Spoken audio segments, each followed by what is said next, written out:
Hello students. 70वां BPSC mains के लिए ज्योग्राफी का हमारा सीरीज चल रहा है। हम लोग 68 बीपीएससी मेंस के ऑप्शनल पेपर को देख रहे हैं और इसी ऑप्शनल पेपर के माध्यम से हम लोग अपने ज्योग्राफी पे जो हमारा पूरा सिलेबस है उसको कवर भी करते जा रहे हैं। आप लोग भी इसका शॉर्ट नोट्स बना रहे होंगे। तो चलिए आज का हम लोग क्लास स्टार्ट करते हैं। स्टार्ट करने से पहले मैं आपको अपने बारे में बता देती हूँ। मैंने अभी तक 3 बार बीपीएससी एग्ज़ाम को क्लियर किया है और अभी मैं ब्लॉक डेवलपमेंट ऑफिसर के पद पर पदस्थापित हूँ। और देखिए 92 नंबर तक कल हम लोग कर लिए थे, ठीक है। आज हम लोग 82 तक हम लोग कल कर लिए थे। आज हम लोग 81 जो है वहाँ से करेंगे। 81 नंबर जो क्वेश्चन है वो कह रहा है कि who among the following coined, यानी कि इन चारों में से किसने ये वर्ड कहा था। ये जो स्टेटमेंट है ये दिया था। ये स्टेटमेंट क्या है? Landforms are the function of structure, process and stage. Landform जो होता है, लैंडफॉर्म मतलब जैसे लैंड फॉर्म मतलब भूमि का, जितना भी भूमि कितने तरह की होती है, जैसे भूमि हो गया पर्वत, पहाड़, पठार, घाटियाँ, ठीक है। भूमि तो बहुत तरह का होता है। तो लैंड फॉर्म और भूमि जो लैंड फॉर्म है वो बनता है कैसे? लैंड फॉर्म बनता है, landform are the function of structure, process और स्टेज। ये तीनों के मिलने से स्ट्रक्चर, प्रोसेस और स्टेज, ठीक है। तो इन चारों में से एक किसने कहा था? तो इन चारों में देखिए इसका आंसर हम लोग बाद में देखेंगे। पहले आपको ये बताते हैं कि ये चारों में जो बीपीएससी का ज्योग्राफी ऑप्शनल का जो सिलेबस है उसमें 2 लोगों के बारे में पढ़ना अनिवार्य है। पहले भी जब लॉन्ग क्वेश्चन पूछा जाता था उसमें भी, और अब जब ऑप्शनल में पूछा जाएगा ऑब्जेक्टिव में उसमें भी आपसे वही दोनों के बारे में पूछा जाएगा। तो दोनों को डिटेल में पढ़ेंगे। वो दोनों हैं विलियम मॉरिस डेविस, ठीक है, और W Penck. William Morris Davis और डब्ल्यू पेंक, इन दोनों के बारे में हमें पढ़ना है। तो पहले हम लोग डेविस के बारे में पढ़ते हैं, ठीक है। Davis cycle of erosion. कल हम लोग इरोजन के बारे में पढ़े थे। आप लोग कल का क्लास जरूर पढ़िएगा। उसमें हम लोग बात किए थे कि दुनिया में जितनी भी ऊंची ऊंची चीज़ें हैं जिसका हाइट अधिक है, जैसे माउंटेन है, ठीक है, और जो भी पठार इलाका है वो क्या चीज़ बनना चाहता है? वो प्लेन बनना चाहता है, मैदान बनना चाहता है। और कौन उसको मैदान बनाता है? पानी, पत्थर, ठीक है, टेम्परेचर, ये सब। जैसे जो हवा है, हवा इसको तोड़ तोड़ के और मैदान बनाता है। पानी अपने साथ पत्थर तोड़ तोड़ के नीचे लेके आता है, मैदानों में बिछा देता है, यानी दोनों के हाइट को बराबर करना चाहता है। ये हम लोग कल पढ़े थे, ठीक है। तो उसी कड़ी में डेविस जो है, विलियम मॉरिस डेविस, इन्होंने साइकिल ऑफ इरोजन दिया। यानी इन्होंने कहा कि कैसे कैसे इरोजन होता है। इरोजन का मतलब कि मूवमेंट ऑफ पार्टिकल्स। जैसे मान लीजिए कोई पहाड़ है या कोई बहुत बड़ा रॉक है, वो रॉक अपनी जगह पर टूट टूट के छोटा छोटा हो गया। कैसे टूटा?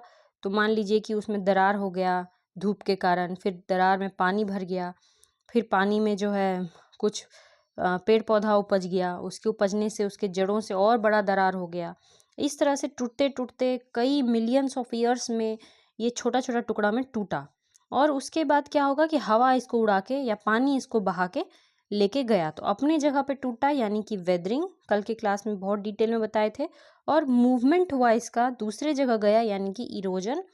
और जहाँ जाके ये पार्टिकल जो ये छोटे छोटे पत्थर जो है ये जहाँ जाके जमा हो गए वो कहलाएगा डिपोजिशन, ठीक है। ये तीनों एक लाइन से चलता है, वेदरिंग, इरोजन और डिपोजिशन, ठीक है। और इरोजन कौन कौन करता है? रिवर, विंड, ग्लेशियर, ठीक है, ये सब इरोजन करता है। ये सब इरोजन करने का जो है एजेंट्स है। तो डेविस ने बताया है साइकिल ऑफ इरोजन। इसको हम लोग पहले पढ़ते हैं। देखो क्या कहा है डेविस। डेविस एक अमेरिकन जियोमॉर्फोलॉजिस्ट थे। इनका एजम्पशन था कि जैसे जो पहाड़ वगैरह उठ जाता है मान लीजिए, तो पहले उसमें इरोजन नहीं होता है, ठीक है। पहले उस पर कोई भी एजेंट काम नहीं करता है जब तक कि वो पूरा नहीं उठ जाए। कोई भी पहाड़ है तो अपने आप तो रातों रात नहीं खड़ा हो गया है। और दुनिया में हर चीज़ जो है वो स्लो प्रोसेस से हुआ है, ठीक है। कोई ना कोई प्रोसेस उस पर लगा है। जैसे हिमालय है, तो आप लोग पढ़े होंगे दुनिया का सबसे नया पहाड़ नवीन वलित पर्वत है हिमालय, ठीक है। बहुत नया मतलब कि 20 मिलियन ईयर हुआ है उसको बने हुए, ठीक है। तो वो बना होगा जब, तो उसको बनने में भी तो कई करोड़ साल लगा होगा, धीरे धीरे बना होगा, स्लो स्लो, है ना, स्लो स्लो उसकी ऊंचाई उठती गई होगी, उठती गई होगी। तो डेविस का कहना है कि जब पूरा का पूरा उठ जाता है ना, उसके बाद उसके ऊपर इरोजन शुरू होता है, यानी कि उसके बाद ऊपर से वो टूटना शुरू होता है, घिसना शुरू होता है, पूरा उठ जाने के बाद, यानी कि अपलिफ्टमेंट होने के बाद। और अपलिफ्टमेंट कैसे होगा, उठेगा कैसे, रैपिड, तेजी में उठ गया, ऐसा डेविस करता है। तो डेविस का देखिए यहीं पे गलत हो गया, रैपिड अपलिफ्टमेंट तो कोई चीज़ का होता नहीं है, ठीक है। तो इसने माना डेविस ने कि रैपिड अपलिफ्टमेंट हुआ, तेजी से उठा, और साइकिल ऑफ इरोजन जो है वो शुरू हुआ अपलिफ्टमेंट के बाद।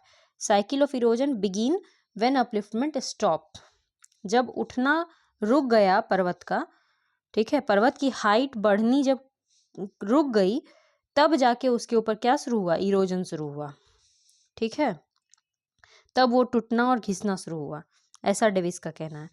तो डेविस का कहना है, देखिए कोई भी चीज़ धरती पर, पहाड़ वगैरह ये सब कैसे उठता है, क्योंकि कल बताए थे कि दो तरह का प्रोसेस होता है, फोर्स होता है। एक होता है धरती के अंदर जो फोर्स लग रहा होता है, जिसको बोलते हैं इंडोजेनिक फोर्सेस, और एक होता है धरती के बाहर से जो फोर्स लगता है, उसको बोलते हैं एक्सोजेनिक फोर्सेस। तो इंडोजेनिक फोर्स जो है वो धरती में चेंजेस लाता है, जैसे कि पहाड़, घाटी, ये सब इंडोजेनिक फोर्स के कारण होता है। और जो बाहर का फोर्स है, एक्सोजेनिक फोर्स, जैसे हवा, पानी, टेम्परेचर, ये सब क्या करता है, धरती के सरफेस को इवन बनाने की कोशिश करता है। इवन का मतलब कि समतल, ना पहाड़ हो ना घाटी हो, हर तरफ मैदान ही मैदान, ऐसा चाहता है कौन, हवा, पानी, एक्सोजेनिक फोर्स। तो डेविस का कहना है कि पहले पर्वत उठता है, उसके बाद उसका इरोजन शुरू होता है, यानी कि पहले इंडोजेनिक फोर्स अपना काम करता है, फिर एक्सोजेनिक फोर्स अपना काम करता है, दोनों अलग अलग काम करता है ना। इसका कहना है कि पहले ये काम करता है, इंडोजेनिक फोर्स एक नंबर पे है, और फिर एक्सोजेनिक फोर्स यानी साइकिल ऑफ इरोजन बाद में शुरू होता है, जो कि गलत है। जैसे जैसे चीज़ें उठती जाती हैं, वैसे वैसे उसका घिसना भी शुरू होता है ना। जब इंसान पैदा होता है, उसी दिन से उसके मरने का भी शुरू हो जाता है ना, कि अब जैसे जैसे आगे बढ़ता जाएगा, हैप्पी बर्थडे मनाता जाएगा, बूढ़ा होएगा, दांत खराब होएगा, बाल झड़ेंगे, और फिर वो मरेगा भी। तो इरोजन जो है वो शुरू हो जाता है जैसे ही कोई चीज़ जन्म लेती है। लेकिन डेविस का कहना था कि नहीं, पहले जन्म ले लिया कोई भी पहाड़, बाद में उस पर इरोजन शुरू होगा, यानी पहले इंडोजेनिक फोर्स काम किया, बाद में एक्सोजेनिक फोर्स काम करेगा, दोनों अलग अलग काम करता है, ऐसा डेविस का कहना था, ठीक है। Isolation of endogenic and exogenic forces. फिर डेविस ने दिया अपना डेविसियन ट्रायो। डेविसियन ट्रायो मतलब डेविस कहा कि कोई भी स्ट्रक्चर धरती पर बना है तीन चीज़ों के कारण, स्ट्रक्चर, प्रोसेस एंड स्टेज, तीन चीज़ें रिस्पॉन्सिबल है, यही तो पूछा है एग्जाम में, ठीक है। The land form is the function of structure, process and stage, ये था डेविस का, कि कोई भी लैंड फॉर्म बनता है तो स्ट्रक्चर माने कि टेक्टोनिक प्रोसेस के कारण अर्थक्वेक आया, जिसके कारण वॉल्केनो, ये सब के कारण, process, endogenic process and exogenic process, और stage, youth, mature and old, इन तीनों से वो आगे जाता है। कल हम लोग पढ़े थे ना फ्लूवियल में, यूथ में जब नदी जो है वो जब पहाड़ पे होती है तो उसको बोलते हैं यूथ, जब मैदानी इलाका में होती है तो मैच्योर, और जब समुद्र से मिलने जाती है तब जो नदी होती है वो बूढ़ी हो जाती है, ओल्ड, ठीक है। Youth, mature and old. तो ये था डेविस का ट्रायो। इसके बाद डेविस जो है वो डार्विनियन प्रिंसिपल पे काम करता है, और डेविस कहता है कि इंड प्रोडक्ट, जैसे जो पहाड़ अब धीरे धीरे धीरे धीरे, आप लोग सुने होंगे कि दुनिया का सबसे बूढ़ा पर्वत कौन है, अरावली पर्वत है। अरावली एकदम रेसिडुअल माउंटेन भी बोलते हैं उसको, रेसिडुअल माउंटेन, खत्म हो रहा है, वो खत्म हो रहा है मतलब कैसे पता चलेगा खत्म हो रहा है, क्योंकि वो ना बहुत जगह से ऐसे, मान लो पहाड़ है तो बहुत जगह से टूट फूट गया है, रास्ता निकल गया है, ऊंचाई बहुत कम हो गई है, ठीक है। हिमालय की तरह ऊंचाई बिल्कुल नहीं है, ऊंचाई बहुत उसका घट गया है। तो अंत में जो पहाड़ का बस टुकड़ा बच जाता है, जैसे कभी गया हुआ गए होगे तो वहां देखना कि पहाड़ का टुकड़ा उकड़ा बहुत जगह तुम लोग को मिलेगा, बोध गया जाते टाइम। तो वो जो टुकड़ा रहता है पहाड़ का, वो भी बहुत ऊंचा नहीं रहता है, पर ठीक ठाक रहता है, एक घर जितना ऊंचा तो रहता ही है, वो बच जाता है लास्ट में, इंड प्रोडक्ट, उसको बोलते हैं पेनी प्लेन, ठीक है। प्लेन एरिया में ये बच जाता है पत्थर, और उस पत्थर को कहा जाता है मोनाड नक, मोनाड नॉक, ये भी पूछ सकता है। सब देखिए यही सब ज्योग्राफिकल टर्म्स है जो ऑब्जेक्टिव क्वेश्चंस में आते हैं, तो याद कर लेना है। ठीक है। पेनी प्लेन, पेनी प्लेन, प्लेन का मतलब मैदान, मैदान में क्या रहेगा, पत्थरों का टुकड़ा रहेगा जिसको कहेंगे मोनाड नक। ठीक है। अब देखो ये है डेविस का साइकिल, ये हम लोग बनाते थे पहले, अभी आप लोग को ये सब बनाने की जरूरत नहीं है, सिर्फ पढ़ लो कि 3 स्टेज में काम हुआ, यूथ में, मैच्योर और ओल्ड। मैच्योर को 2 भाग में होता है, अर्ली और लेट। सबसे पहले हो गया रैपिड अपलिफ्टमेंट, लास्ट में बच गया मोनाड नक और पेनी प्लेन। फीचर यूथफुल जब है तो ये कल भी पढ़ा दिए थे, इसीलिए आज जल्दी जल्दी इसको आगे बढ़ा देते हैं कि यूथफुल में क्या क्या फीचर रहेगा। जो नदी है वो हेडवर्ड इरोजन करेगा, आगे से इरोजन करेगा, गड्ढा करेगा, डाउनवर्ड कटिंग करेगा, अंदर गड्ढा करता जाएगा। और जब मैच्योर होता है तो अपना जो, जैसे मान लो तुम लोग कभी अगर ऋषिकेश वगैरह गए होगे तो वहाँ देखना ना कि नदी जो है उसका चौड़ाई बहुत कम होता है। ठीक है। वहाँ जो झूला है, उधर जो पुल होता है वो पुल भी बहुत छोटा होता है, क्योंकि नदी की चौड़ाई नहीं होती ज़्यादा, नदी गहरा होता है। ठीक है, गहरा होता है, चौड़ा नहीं होता है। ठीक है, क्यों? क्योंकि नदी क्या करता है, डाउनवर्ड कटिंग करता है, नीचे डाउन कट करते जाता है। लेकिन जब मैदानी इलाका में आता है तो बहुत चौड़ा हो जाता है। अगर आप पटना के पास गंगा नदी को देखेंगे तो आप उसका दूसरा छोर नहीं देख पाएंगे, वो इतना चौड़ा है। और वहाँ पे पुल बनाना भी बहुत मुश्किल है क्योंकि काफ़ी चौड़ा हो गया है, बहुत सारा पिलर लगेगा। तो वो क्या करता है, चौड़ीकरण करता है, जिसको इंग्लिश में कहेंगे लैटरल कटिंग या लैटरल इरोजन। ठीक है, वैली जो है वो लैटरल इरोजन करता है, गहराई उसकी घटने लगती है धीरे धीरे। और क्या होता है, मैदानी इलाका में नदी जो है वो सरपन शुरू कर देता है, यानी कि मींडरिंग। तो ये सब याद करना है। पहाड़ी इलाका में बहुत एनर्जी रहता है, जैसे झरना, देखो कितना एनर्जी रहता है पानी में, झरना बड़ा बड़ा पत्थर को अपने साथ लेकर के आगे बढ़ता है। ठीक है। लास्ट में फिर यही बच जाता है यू शेप्ड वैली नदी का। पेनी प्लेन क्या है, कन्वेक्सो कॉनकेव प्रोफाइल है, मतलब इस तरह का प्लेन इलाका, वहाँ पे पत्थर भी रहेगा जिसको कहेंगे मोनाड नक। ठीक है। और इसके बाद इसका हो गया लास्ट में क्रिटिसिज्म। क्रिटिसिज्म तो तुमको शुरू में बता दिए कि ये कहा कि इंडोजेनिक और एक्सोजेनिक फोर्स अलग अलग काम करता है। ऐसा हो ही नहीं सकता है, जैसे ही शुरू हुआ, जैसे ही पहाड़ बनना शुरू हुआ, वैसे ही उसका मृत्यु भी तय था कि इसको धीरे धीरे जा करके और गड्ढा में जाना है। ठीक है। तो काफ़ी जनरल बना दिया, ओवर सिंप्लीफिकेशन, हद से ज़्यादा सिंपल है इसका जो जो ये दिया है अपना साइकिल ऑफ इरोजन। ठीक है। केवल रिवर्स साइकिल बताया, जबकि केवल रिवर्स साइकिल तो होता नहीं है, और भी बहुत सारा इरोजन का तरीका है, जैसे हवा अरिड रीजन में इरोजन करता है, कास्ट लैंडफॉर्म, कल हम लोग ये सब पढ़े थे, तो कल का वीडियो भी पढ़ लेना आप लोग। अब हम लोग चलते हैं पेंक के बारे में। इस बार डेविस पूछा था तो हो सकता है 70वां में पेंक पूछ दे। तो देखो पेंक, पेंक जो है ये जर्मन जियोमॉर्फोलॉजिस्ट था। डेविस जो है वो अमेरिकन था और पेंक जो है जर्मन था। पेंक जो है इसका कहना है कि ये उसका उल्टा बात कहता है, ये कहता है कि endogenic and exogenic forces acts together. सही बात। ये कहता है स्लो रेट ऑफ अपलिफ्टमेंट, पहाड़ एकाएक नहीं खड़ा हो गया, धीरे धीरे बना है करोड़ों साल में, स्लो रेट ऑफ अपलिफ्टमेंट। उसके बाद ये कहा कि जैसे जैसे अपलिफ्टमेंट होता गया वैसे वैसे उसका इरोजन भी होता जा रहा था। और इसका अलग फॉर्मूला, जैसे उसका था ना, land form is a function of structure process and stage, इसका है देखो क्या, landscape is the by product of the ratio between rate of work of endogenic and exogenic forces. याद कर लीजिए, लैंडस्केप क्या है, by product of the ratio, यानी कोई भी लैंडस्केप, पहाड़ मैदान, पर्वत, पठार, घाटी, कोई भी लैंडस्केप कब बनता है, जब उस पर दोनों force, endogenic and exogenic forces together काम करती है, दोनों का रेशियो कैसा होता है उसके आधार पे वो बनता है। ये पेंक ने कहा था। पेंक का 3 फेज है, उसका स्टेज था youth, mature and old, 3 stage. Penck का है 3 फेज, वैक्सिंग, यूनिफॉर्म और वेनिंग।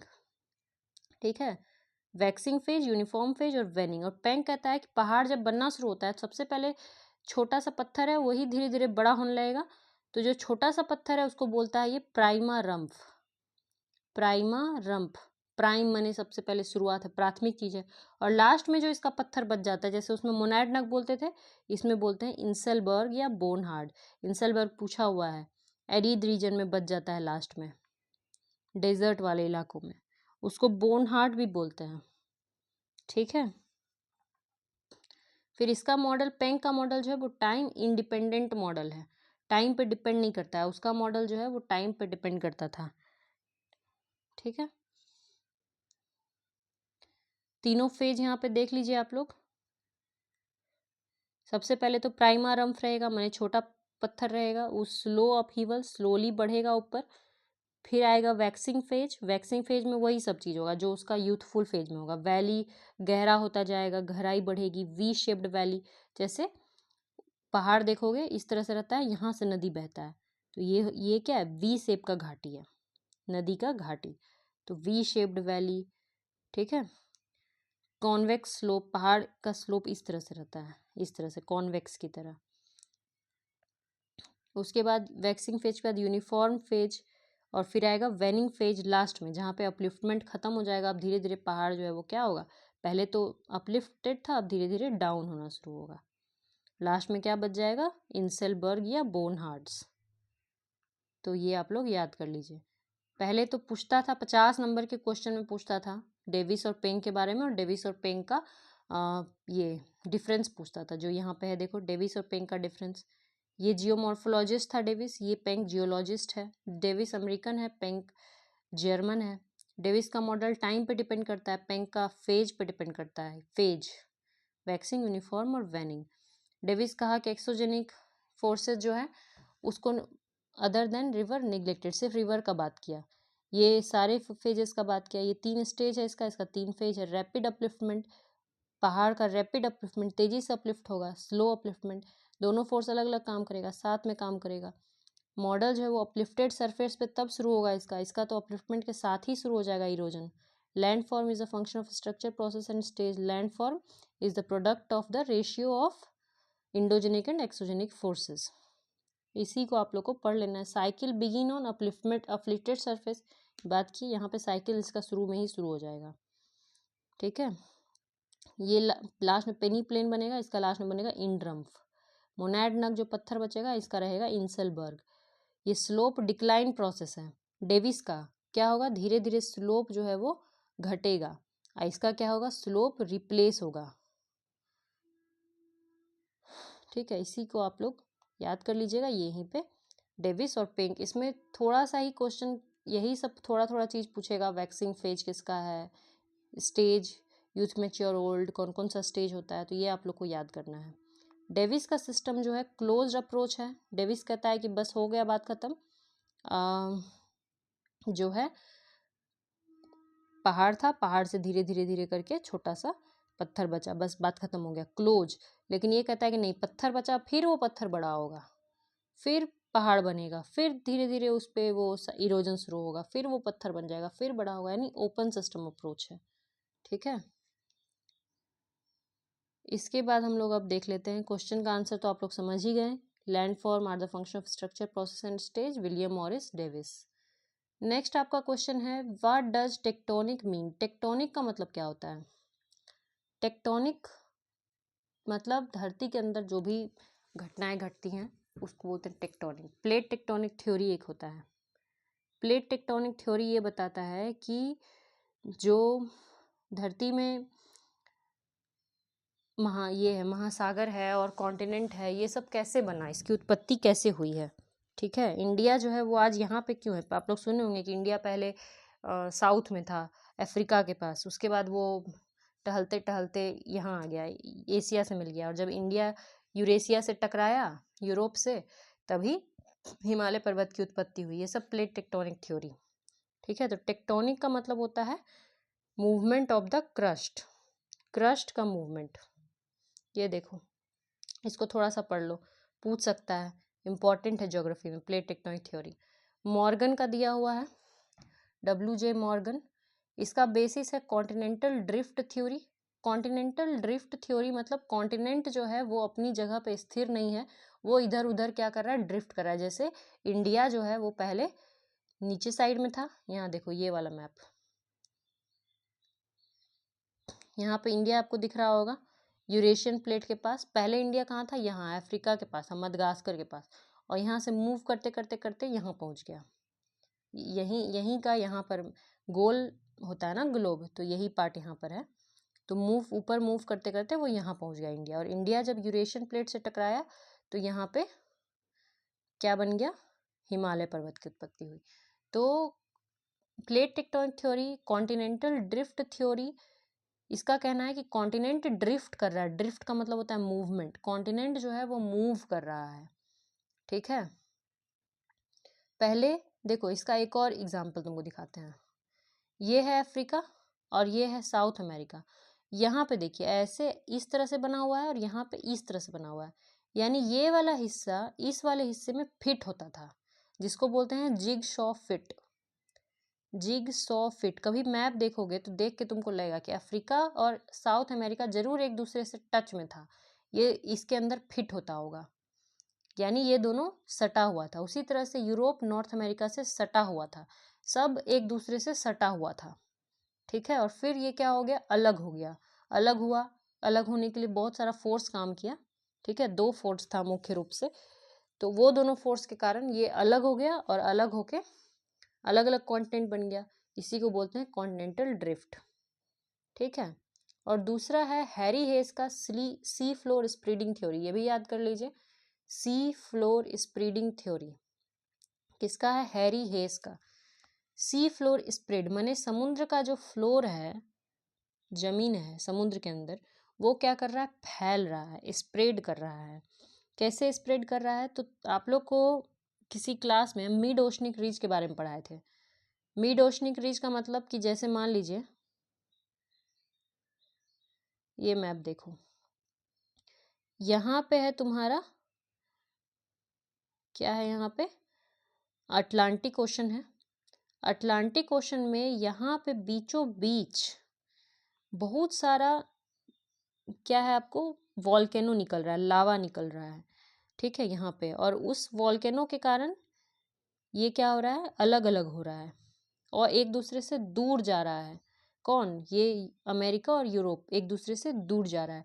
समुद्र का जो एरिया है वो क्या हो रहा है, बड़ा होते जा रहा है धीरे धीरे। कभी ये लोग चिपका हुआ होगा, आज ये दोनों अलग अलग है, इसका मतलब समुद्र का एरिया धीरे धीरे बढ़ रहा है, दोनों साइड से बढ़ रहा है, इधर से भी बढ़ रहा है और इधर से भी बढ़ रहा है। तो इसको बोलते हैं सी फ्लोर स्प्रेडिंग। समुद्र का फ्लोर क्या हो रहा है, स्प्रेड हो रहा है, फैल रहा है। तो यही दोनों प्लेट टेक्टोनिक का बेसिस है। प्लेट टेक्टोनिक का एजम्पशन है कि लिथोस्फेयर जो है वो फ्लोट कर रहा है स्टेनोस्फेयर के ऊपर, और लिथोस्फेयर डिवाइडेड है 7 बड़े और कुछ छोटे छोटे प्लेट्स में। 7 बड़ा प्लेट है और कुछ छोटा छोटा प्लेट है। 7 बड़ा प्लेट आपको पता ही है, एक तो हो गया, आपको देख लो यहीं पर इसी मैप में देख लो,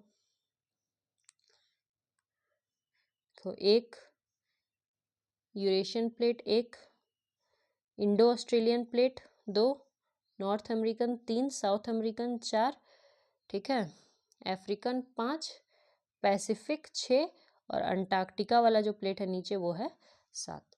7 बड़ा बड़ा प्लेट है, धरती 7 बड़े प्लेट से बना है और कुछ छोटा छोटा प्लेट है, जैसे यहाँ पे देख लो ये वाला हो गया नाजका प्लेट इतना दूर, ये हो गया कोकोज प्लेट, ये हो गया जुआन डी फुका, इधर हो गया फिलीपींस प्लेट, ठीक है। यहाँ पे है अरेबियन प्लेट, तो ये हो गया छोटा छोटा प्लेट,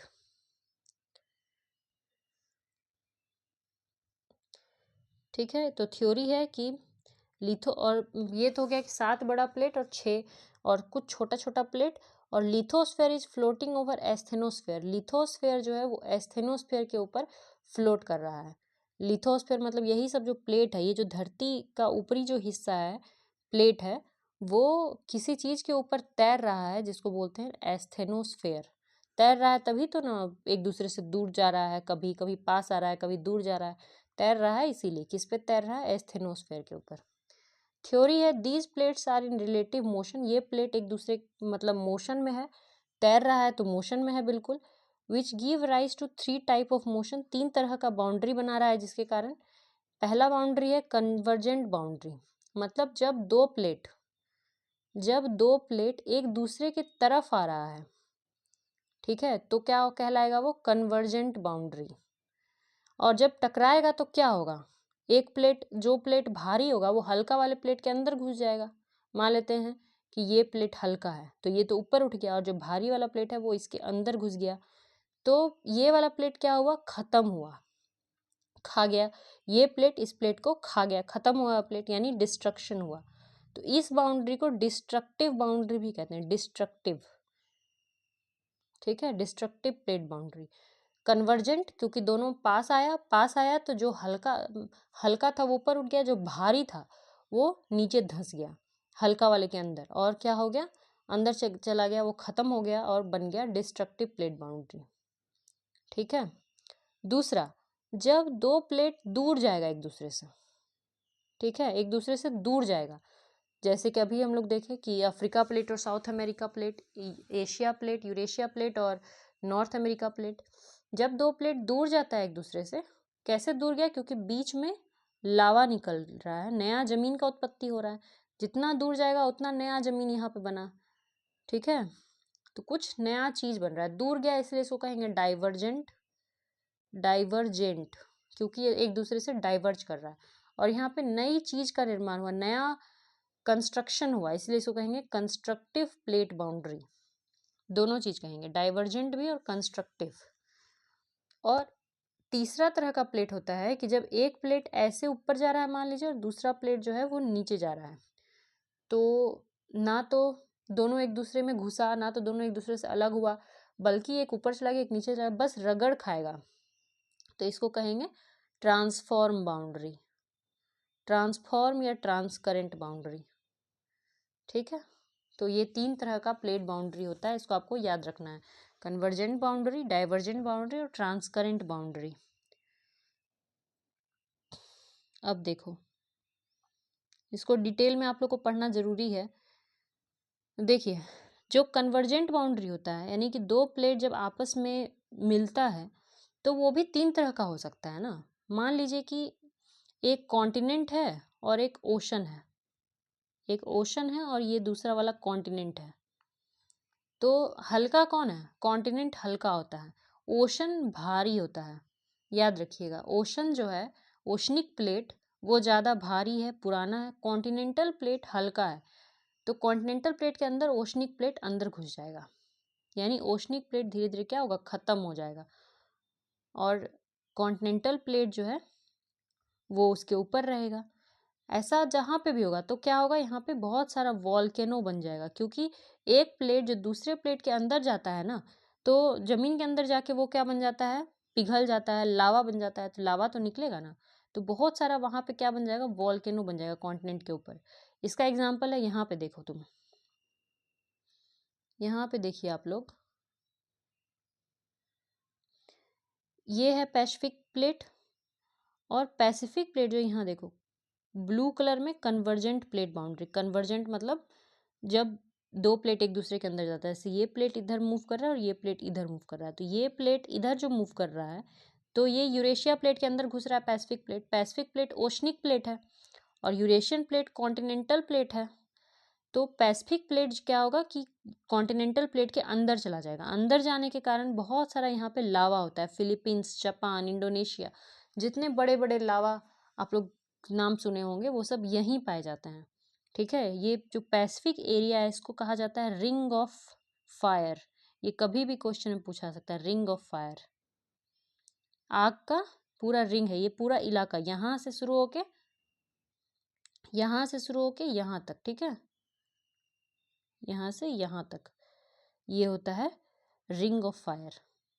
और ये क्यों बन रहा है, क्योंकि पैसिफिक प्लेट यूरेशियन प्लेट के अंदर घुस रहा है, इसके कारण यहाँ पे पूरा बहुत ज़्यादा अर्थक्वेक आता है, 70% ऑफ अर्थक्वेक जो है ना वो इसी एरिया में आता है। जापान सुना होगा तुम लोग, भूकंप जापान में बहुत ज़्यादा आता है, इंडोनेशिया, ये सब भूकंप और ज्वालामुखी, तो रिंग ऑफ फायर इसी को कहते हैं, पैसिफिक प्लेट के चारों साइड, ठीक है। अब दूसरा एग्जाम्पल है कि कॉन्टिनेंट, ये भी कॉन्टिनेंट और ये भी कॉन्टिनेंट, जब दोनों आपस में एक दूसरे से मिलेगा, तो दोनों तो कॉन्टिनेंट है, तो कौन किसके अंदर घुसेगा, ठीक है। तो यहाँ पे देखिए क्या होगा, दोनों टकराएगा, तो यहाँ पे बहुत बड़ा बड़ा पर्वत का उत्पत्ति होगा, बहुत बड़ा बड़ा पर्वत, दुनिया के सबसे ऊंचे पर्वत जो है वो इसी से बनते हैं, जब कॉन्टिनेंट, एक कॉन्टिनेंट दूसरे कॉन्टिनेंट में टकराता है, कन्वर्जेंट बाउंड्री बनाता है, जैसे कि यूरेशिया प्लेट है और यहाँ इंडिया प्लेट है, इंडो ऑस्ट्रेलियन प्लेट, तो इंडिया क्या कर रहा है, एशिया की तरफ घुसे जा रहा है, तो उस कारण से यहाँ पे क्या हो रहा है, दुनिया का ऊंचा ऊंचा पर्वत का निर्माण हो रहा है, हिमालय का निर्माण। जब कॉन्टिनेंट होता है तो ऐसा होता है। और मान लीजिए कि ओशन है और दूसरा भी ओशन है, दोनों ओशन है, ठीक है। ओशन और ओशन का उत्पत्ति जब होता है तो इसमें बहुत ज़्यादा ऐसा कुछ नहीं होता है, इसमें भी थोड़ा बहुत वॉल्केनो बस बनेगा और अर्थक्वेक आएगा। अर्थक्वेक तो कन्वर्जेंट बाउंड्री में आना ही आना है, सबसे ज़्यादा अर्थक्वेक कन्वर्जेंट बाउंड्री में ही होता है। इसके बाद अब दूसरा है डाइवर्जेंट बाउंड्री, जब दो प्लेट अलग अलग होगा। अच्छा एग्जाम्पल तुम लोग को दे दिए, मिड ओशनिक रिज, ठीक है। इसका क्या है डाइवर्जेंट बाउंड्री का, ये वाला मिड ओशनिक रिज एस के आकार में, यहीं पर सबसे अधिक जो है डाइवर्जेंस होता है। इसके बाद है ट्रांसफॉर्म बाउंड्री। ट्रांसफॉर्म बाउंड्री का एक एग्जांपल है सैन एंड्रियास फॉल्ट, मतलब जब दो प्लेट एक दूसरे से ऊपर नीचे नहीं थोड़ा बहुत होता है। यहाँ पे भी अर्थक्वेक आता है, अर्थक्वेक तो सब में आना ही है क्योंकि टेक्टोनिक मूवमेंट हो रहा है, धरती का मूवमेंट हो रहा है, तो अर्थक्वेक तो आएगा ही, प्लेट मूव्स कर रहा है तो, ठीक है। ट्रांसफॉर्म प्लेट बाउंड्री देख लीजिए कहाँ कहाँ पे है, ये वाला transform plate boundary pink colour का यहाँ पे इस इलाका में देखने को मिल रहा है ना, यहीं पे सैन एंड्रियास फॉल्ट, कहाँ पे है, पैसिफिक, ठीक है। पैसिफिक में थोड़ा बहुत इधर इधर भी देखना को मिल रहा है हल्का फुल्का, यहाँ भी और यहाँ भी, ठीक है। स्कॉशिया प्लेट है नीचे, तो ये हो गया ट्रांसफॉर्म बाउंड्री। डाइवर्जेंट सभी ओशन में बीचों बीच डाइवर्जेंट प्लेट बाउंड्री, यानी सारे ओशन जो है वो क्या हो रहे हैं, फैल रहे हैं। मगर पैसिफिक में तुम नहीं देखोगे बीचों बीच, क्योंकि पैसिफिक ओशन जो है वो घुसे जा रहा है यूरेशियन प्लेट में। धीरे धीरे पैसिफिक ओशन के बारे में कहा जा रहा है कि पैसिफिक इज श्रिंकिंग। श्रिंकिंग मतलब पैसिफिक क्या हो रहा है, सिकुड़ रहा है। और अटलांटिक इज वाइडनिंग, ये है अटलांटिक, और अटलांटिक क्या हो रहा है, चौड़ा हो रहा है। Atlantic is widening and Pacific is shrinking. और हिमालयाज के बारे में कहा जाता है कि हिमालय इज राइजिंग, हिमालय बढ़ रहा है। कभी बचपन में अगर जीके पढ़े होंगे तो पढ़ते होंगे हिमालय का हाइट जो है वो क्या हो गया है, बढ़ गया है। 8,848 मीटर था, उसके बाद बढ़ करके 8,850 मीटर हो गया है, ठीक है। तो ये हो गया आपका प्लेट टेक्टोनिक थ्योरी। यही 3 चीज़ें, इसको ध्यान से याद कर लेना है। जो क्रिटिसिज्म है थोड़ा बहुत वो देख लो, वैसे क्रिटिसिज्म आपको पढ़ने का जरूरत नहीं है क्योंकि आंसर तो लिखना नहीं है, सिर्फ ऑब्जेक्टिव मारना है, ठीक है। इसके बाद हम लोग एक और क्वेश्चन आज देख लेते हैं क्योंकि वीडियो बहुत ज़्यादा लंबा हो गया है। तो देखो एक ये क्वेश्चन देख लेते हैं, the average thickness of earth crust is. Earth crust का थिकनेस, तो देखो अर्थ के 3 लेयर होते हैं, मुख्य रूप से 3 ही लेयर होते हैं अर्थ के इंटीरियर में। ये अर्थ का इंटीरियर है, पहला लेयर होता है क्रस्ट, दूसरा लेयर होता है मेंटल, तीसरा लेयर होता है कोर, ठीक है। क्रस्ट, मेंटल और कोर। क्रस्ट 2 तरह का होता है, कॉन्टिनेंटल क्रस्ट और ओशनिक क्रस्ट। अभी हम लोग बात किए थे ओशनिक और कॉन्टिनेंटल। ओशनिक वाला थोड़ा ज़्यादा गहरा होता है, ओशनिक वाला जो है ना वो 80 किलोमीटर तक होता है, और कॉन्टिनेंटल क्रस्ट जो है वो 5 से 10 किलोमीटर तक होता है। एग्ज़ाम में एवरेज पूछा गया है, तो एवरेज आप मान लीजिए कि 15-20 किलोमीटर, 15 से 20 किलोमीटर का एवरेज होता है कॉन्टिनेंटल क्रस्ट का। उसके बाद 2900 किलोमीटर तक मेंटल होता है और 6400 किलोमीटर तक कोर होता है।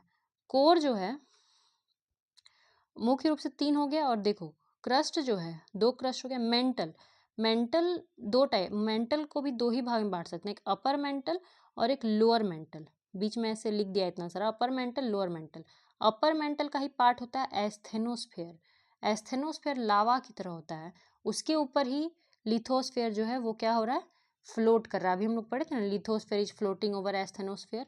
एस्थेनोस्फेयर के ऊपर लिथोस्फेयर जो है वो फ्लोट कर रहा है, तैर रहा है, ठीक है। क्योंकि एस्थेनोस्फेयर जो होता है वो थोड़ा लावा की तरह होता है, और एस्थेनोस्फेयर किसका पार्ट है, अपर मेंटल का, अपर मेंटल का। उसके बाद हो गया लोअर मेंटल, ये सब सॉलिड है।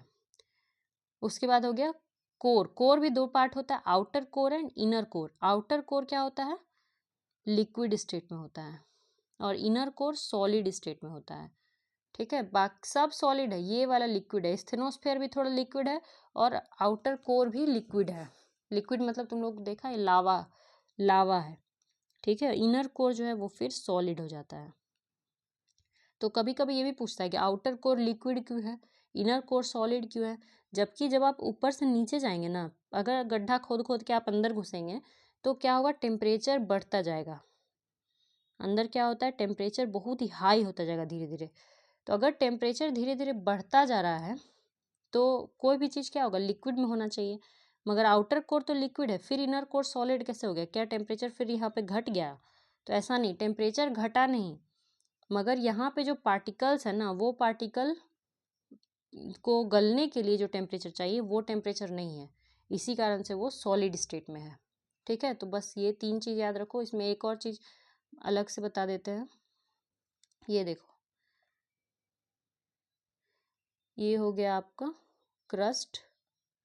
क्रस्ट दो, कॉन्टिनेंटल क्रस्ट और ओशनिक क्रस्ट। उसके बाद हो गया आपको मेंटल, ये वाला हो गया मेंटल। मेंटल दो, अपर मेंटल और लोअर मेंटल। उसके बाद हो गया कोर, कोर भी दो, आउटर कोर और इनर कोर।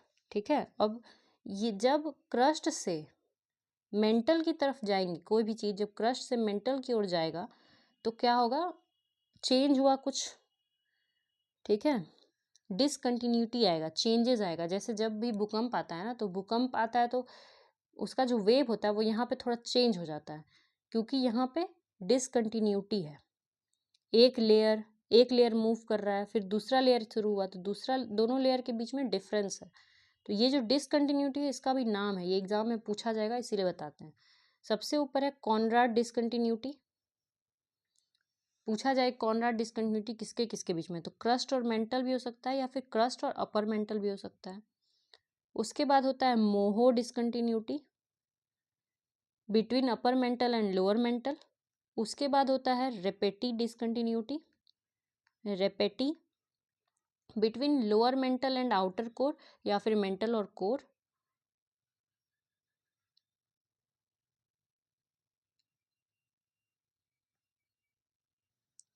ठीक है, उसके बाद होता है रेपेटी डिसकंटिन्यूटी, और रेपेटी डिसकंटिन्यूटी के बाद गुटेनबर्ग डिसकंटिन्यूटी।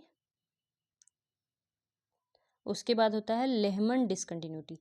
ठीक है, यहाँ पे देखो थोड़ा सा ये है, क्रस्ट, क्रस्ट भी दो हुआ, कॉन्टिनेंटल क्रस्ट और